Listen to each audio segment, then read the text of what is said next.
For his speaker, I cannot find a single case of any other country on earth where monuments and memorials are put up to honor the generals of enemy forces in a civil war or any other war. Maybe another such case exists, but I can't find it, and there's no denying that there's something freakishly unusual about this practice.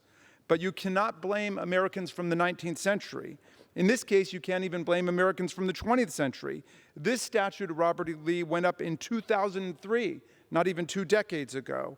The bizarre and stubborn impulse to honor Confederate military traitors to the Union on the very battlefield where they fought to destroy our Union and to kill our soldiers waving the Union flag reflects the whole of the so-called lost cause ideology, the myth which returns in times of resurgent racism, that the Confederate cause was heroic and noble, that slavery was a benevolent institution, and that treason was somehow justified. This kind of derangement from reality and from American constitutionalism has set the pattern for a paranoid style in American politics, which continues to this very day. In 2020, we have a president of the United States who refuses to accept his defeat in the election by more than 7 million votes, and by a margin of 306 to 232 in the Electoral College, which a margin he declared a landslide when he won by that very same amount.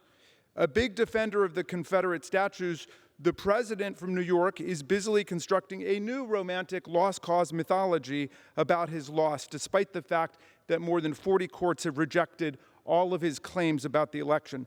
Let us put an end to this strange practice of honoring the military enemies of the United States. Let us put an end to the lost cause mythology, which has been such an abscess and such a danger to the Republic.